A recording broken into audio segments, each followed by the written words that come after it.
যে বাংলাদেশে ভারতীয় দূতাবাসের আর কোনো কার্যক্রম চলতে দেয়া হবে না।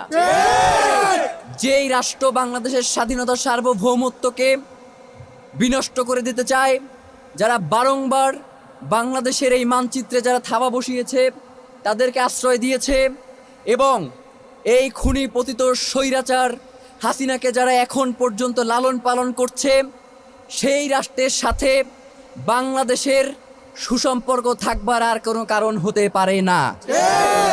আমরা বাংলাদেশের জনগণ হিসেবে আপনাদের মাধ্যমে বহির্বিশ্বের যারা আছেন তাদেরকে একটা বার্তা দিতে চাই যে আপনারা অতি দ্রুত বাংলাদেশের স্বাধীনতা সার্বভৌমত্বের ব্যাপারে যে আশঙ্কা দেখা দিয়েছে এবং বাংলাদেশের সার্বভৌমত্বকে যারা বিভিন্নভাবে বিনষ্ট করার চেষ্টা করছে, বহির্বিশ্বে যারা রয়েছেন, আপনারা অতি দ্রুত এই প্রতিবেশী এই আধিপত্যবাদের যেই শক্তিটা রয়েছে, যারা বাংলাদেশকে অকার্যকর রাষ্ট্রে পরিণত করতে চায়, তাদের বিরুদ্ধে আপনাদের জোরালো কণ্ঠস্বর আমরা শুনতে চাই।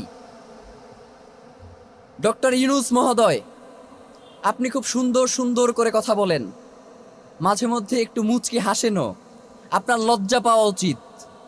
যে ওসমান হাদি আপনার এই অন্তর্বর্তীকালীন সরকার, তিনি তো আসলে কোনো রাজনৈতিক দল এবং মতের মধ্য দিয়ে উঠে আসা সরকার নয়, তিনি তো বাংলাদেশের জনতার সরকার।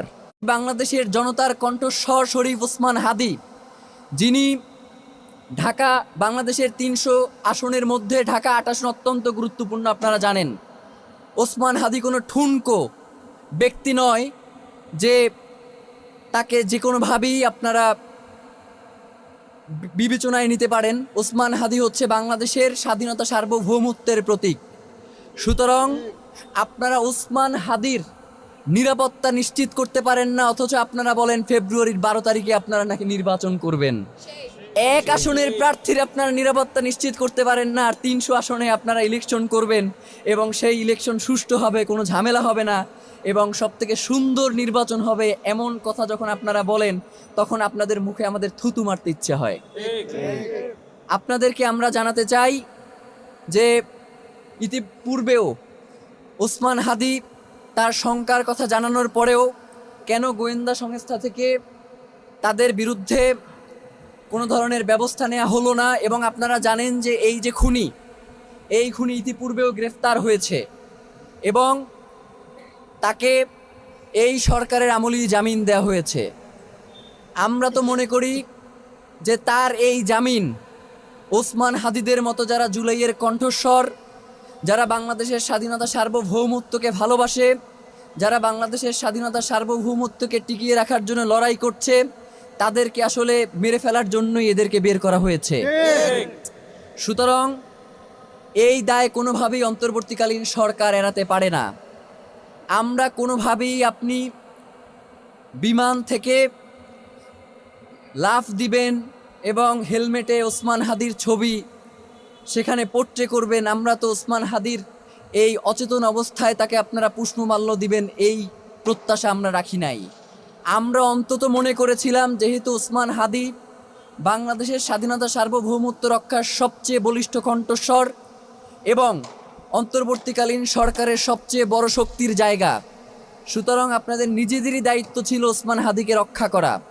যেহেতু আপনারা ওসমান হাদিকে আমরা 48 ঘন্টা সময় দিয়েছিলাম, আপনারা এই 48 ঘন্টার মধ্যে ওসমান হাদির যারা খুনি রয়েছে তাদেরকে আপনারা গ্রেফতার করতে পারেন নাই।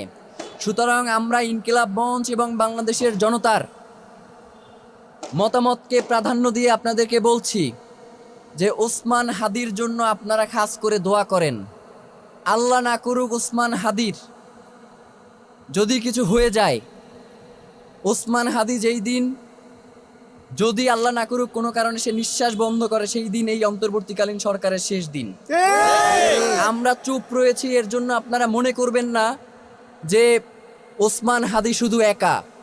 বাংলাদেশের 18 কোটি জনতা এখন ওসমান হাদি বলে স্লোগান দেয় যে আমরাই ওসমান হাদি। সুতরাং আপনার এই ক্ষমতা, আপনার এই রাষ্ট্রের স্থিতিশীলতা বজায় রাখার জন্য অতি দ্রুত যারা এর পিছনে দায়ী রয়েছেন তাদেরকে গ্রেফতার করা হোক। এবং অত্যন্ত নিন্দনীয় একটা ব্যাপার হচ্ছে যে আমাদের আইনজীবীরা বাংলাদেশের প্রেক্ষাপটে তারা আসলে এই পেশাটাকে যে কিভাবে গ্রহণ করে আমি জানি না। মানে তারা মনে করে যে টাকার কাছে মানবতা বিক্রি করে দেয়া যায়, টাকার কাছে রাষ্ট্রকে বিক্রি করে দেয়া যায়, নয়তো তার মতো একজন সিরিয়াল কিলারকে কিভাবে তারা এই জামিন দিল যে অস্ত্র মামলায় গ্রেফতার হয়েছে অস্ত্রসহ। সুতরাং আমরা মনে করছি যে বর্তমান